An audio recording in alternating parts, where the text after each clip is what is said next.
This is stitched plywood. Stitched plywood is an alternative to using metal hinges. It's just rope and holes, and it works very similar to a hinge. You can see it moves back and forth, and it's attached.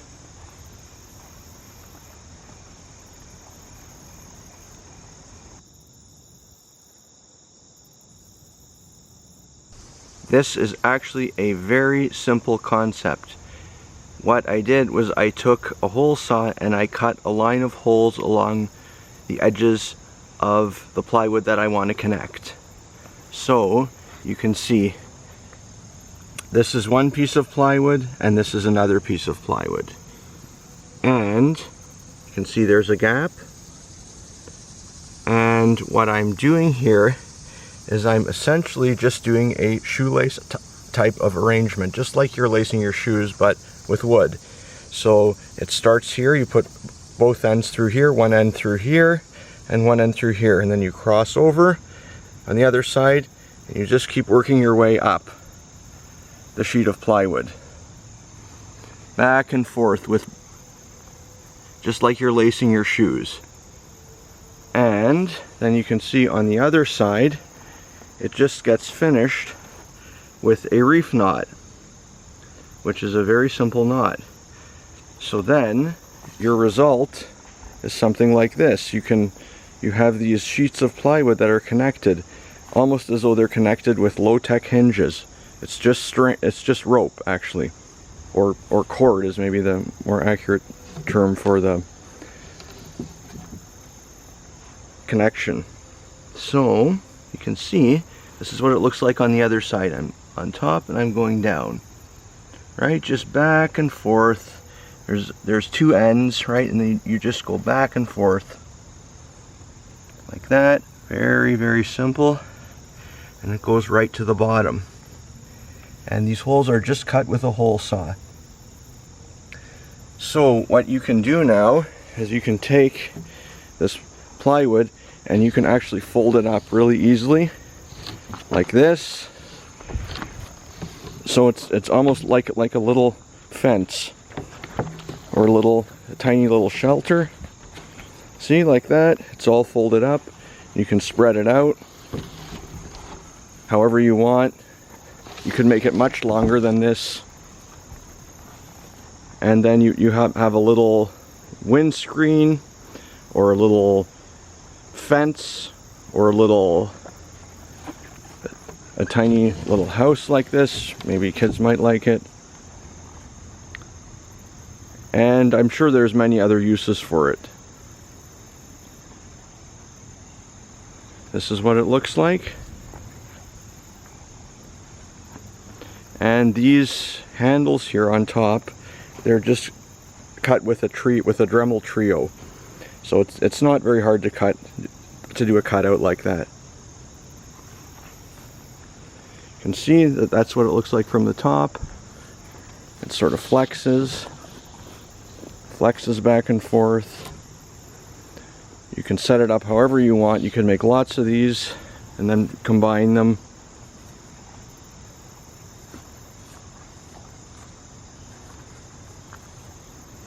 That's what it looks like from the top.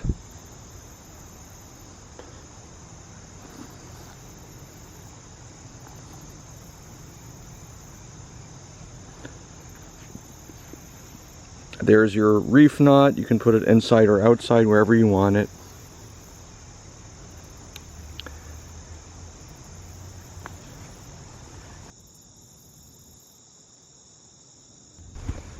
When you do this, you want the holes only as big as you need them to be.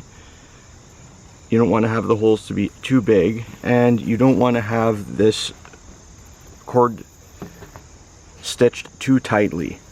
It should be a little bit loose, and then it's a bit easier to move back and forth. So you can see like this.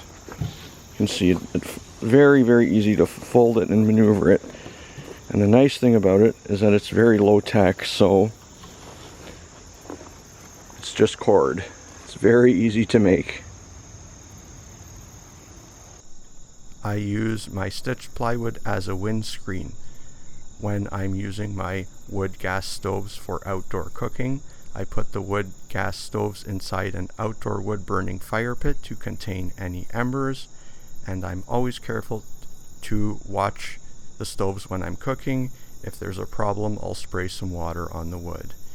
The flames are far enough from the wood that the wood won't catch fire.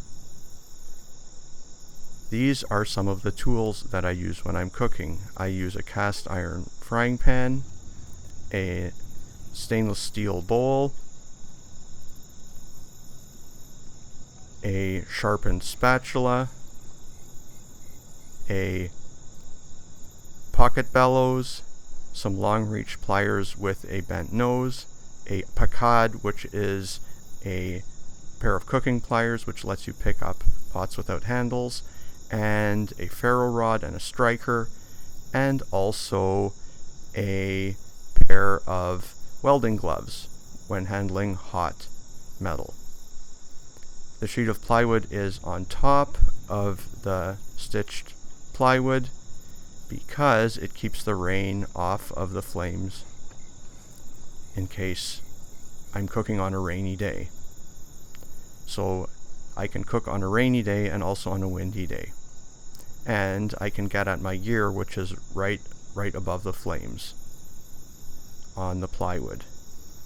The flames are not hot enough that they will burn the plywood on top because there's quite a bit of distance in this case. So I'm using my welding gloves now, and I'm taking a cast iron frying pan out of a plastic bag, which is a good way to store it, and I'm putting the cast iron frying pan on top of the wood gas stoves. The cast iron is thick, which means that the heat is evenly dissipated across the pan. It's better than a thin pan. This is a pacade.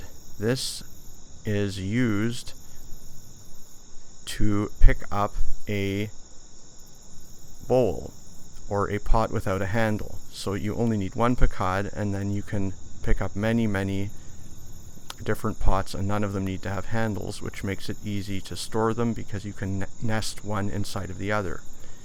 It's a great system, and I think it's used in India. So there, now the stainless steel bowl is on top of the flame, and the water is going to heat up. You can see sometimes embers fall out of the bottom of the stove, and then the wood burning fire pit contains the embers. No problem. Now the water is heating up, and here it's getting even warmer. There are other techniques that you can use to get even more heat onto the pan if you need to. So this is what the stoves look like when the fuel has almost burned out. The windscreen can also be used with a propane stove. In this case, I've hooked up a large propane tank to a Coleman stove using a hose and the correct attachments. This is quite simple to do if you have the right parts, and it is much more economical than using the smaller cylinders.